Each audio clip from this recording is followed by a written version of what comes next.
Hello बच्चों, हमारा यह concept video formation of standing waves in an air column पर आधारित है।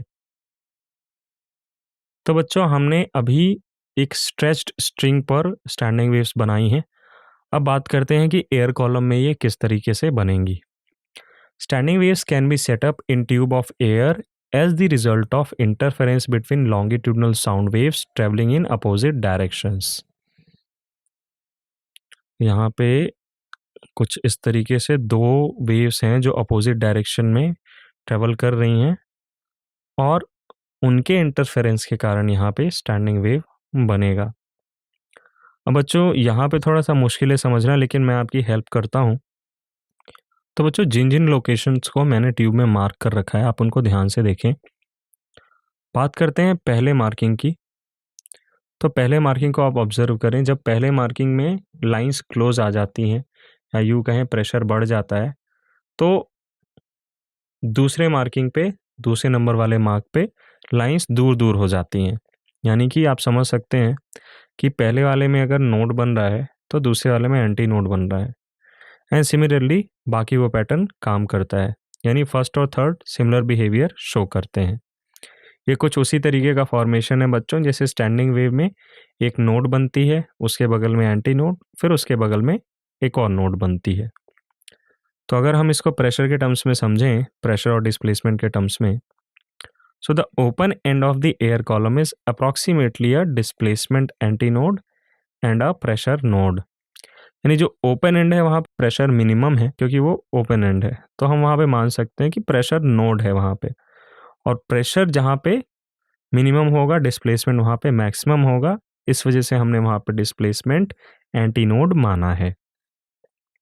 सिमिलरली अगर हम क्लोज्ड एंड की बात करें, तो वहाँ पे हम डिस्प्लेसमेंट नोड मानेंगे and pressure anti node, because the wall at this end does not allow longitudinal motion of air molecules। यानी कि यहाँ पे प्रेशर मैक्सिमम है, डिस्प्लेसमेंट मिनिमम। तो ये बेसिक कंसेप्ट है, फंडामेंटल, जिसका हम इस्तेमाल करेंगे स्टैंडिंग वेव फॉर्मेशन के लिए इन एन एयर कॉलम। तो पहला केस लेते हैं, when both ends of pipe are open.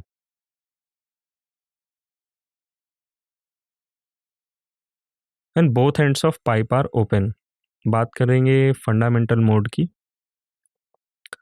तो अगर पाइप के दोनों एंड ओपन हैं, तो बच्चों दोनों ही एंड पे प्रेशर नोड बनेगा।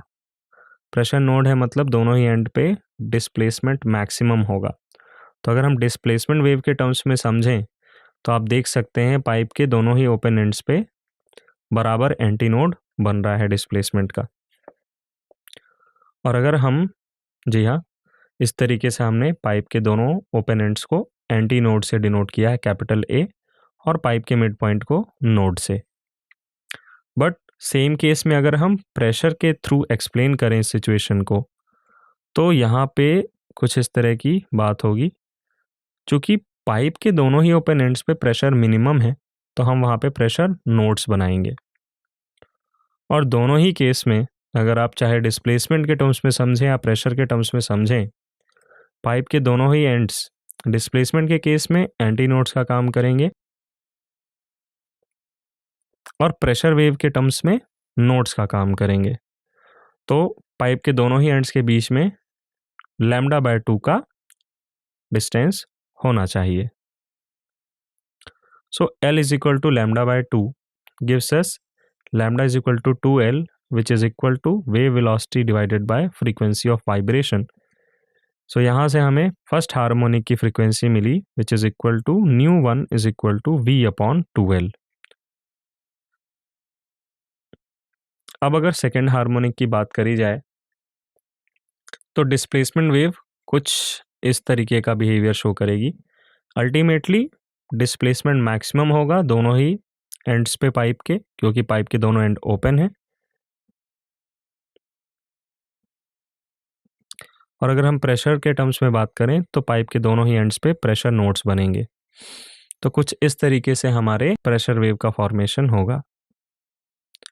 अब यहाँ पे आप खुद ही कैलकुलेट कर सकते हैं कि अगर हम डिस्प्लेसमेंट वेव के टर्म्स में समझें, तो हमें एंटी नोड्स के 2 कंसेक्यूटिव पेयर मिल रहे हैं और प्रेशर वेव में 2 कंसेक्यूटिव पेयर्स मिल रहे हैं नोड्स के।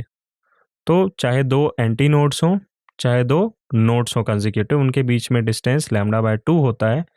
तो टोटल डिस्टेंस यहाँ पे लैम्डा हो जाएगा, which will be equal to the length of pipe और the air column. So L is equal to lambda, which is equal to wave velocity divided by frequency of vibration. So nu2 is equal to V upon L. It can be written as 2V upon 2L. तो in general अगर हमें nth harmonic लिखना हो या n-1th overtone के लिए frequency निकालनी हो, तो हम ट्रेंड देख लेते हैं कि क्या पैटर्न बन रहा है फ्रीक्वेंसी के फॉर्मूले में। nu1 is equal to V upon 2L, nu2 is equal to 2V upon 2L. तो क्लियरली आप समझ चुके होंगे nu3 is equal to 3V upon 2L लिखेंगे and nu n is equal to nV upon 2L। याद रहे बच्चों, ऐसा हम तब करेंगे जब पाइप के दोनों एंड्स ओपन हो। अब हम पाइप का एक एंड क्लोज कर देते हैं, और अगर हम ऐसा करेंगे तो चाहे हम डिस्प्लेसमेंट के टर्म्स में समझें, चाहे हम प्रेशर के टर्म्स में समझें, पाइप के एक एंड में नोड बनेगा और दूसरे एंड में एंटी नोड। तो फंडामेंटल मोड की बात करें, डिस्प्लेसमेंट वेव में ओपन एंड में डिस्प्लेसमेंट का एंटी नोड बनता है और क्लोज एंड में डिस्प्लेसमेंट का नोड। तो दो कंसेक्यूटिव नोड और एंटी नोड के बीच में डिस्टेंस आपको पता है बच्चों, λ/4 की होती है। प्रेशर वेव्स के टर्म्स में अगर हम समझें तो ओपन एंड में प्रेशर का नोड और क्लोज एंड में प्रेशर का एंटी नोड। अगेन नोड और एंटी नोड के बीच में डिस्टेंस λ/4 होगी। तो यहाँ पे L which is equal to the length of air column is equal to λ/4। So lambda is equal to 4L which is equal to wave velocity divided by frequency of vibration. So V upon nu is equal to 4L. So we can write nu1 is equal to V upon 4L. अब बात करें next harmonic की, तो यहाँ पे again जो कि fundamental है, पाइप का क्लोज एंड डिस्प्लेसमेंट का नोड बनाएगा, पाइप का ओपन एंड डिस्प्लेसमेंट का एंटी नोड बनाएगा। तो यहाँ पे अगर हम देखें टोटल हार्मोनिक्स काउंट करें तो हमें 3 हार्मोनिक्स मिल रहे हैं। तो बेसिकली अगेन ये जो केसेस होते हैं आपके जिसमें पाइप का एक एंड क्लोज होता है, स्ट्रिंग का एक एंड ओपन होता है, ये दोनों ही सिमिलर केसेस हैं। यहाँ पे हमारे odd number of harmonics exist करेंगे, even number of harmonics exist नहीं करेंगे। तो this length will be equal to 3 λ/4 because यहाँ पे दो नोड्स हैं और एक नोड और एंटी नोड के बीच का डिस्टेंस है। तो total λ/2 plus λ/4 which is equal to 3 λ/4 हो जाएगी पाइप की लंबाई। प्रेशर वेव के टर्म्स में लिखेंगे तो जस्ट उल्टा बनेगा। ओपन एंड पे प्रेशर मिनिमम होगा, वहाँ पे नोड बनेगा। क्लोज एंड पे प्रेशर मैक्सिमम, वहाँ पे प्रेशर का एंटी नोड बनेगा। Again total length end to end will be equal to 3 λ/4 which is equal to the length of air column. Solve करने पे L is equal to 3 λ/4। If we substitute तो हमें third harmonic की frequency निकल के आती है 3V upon 4L।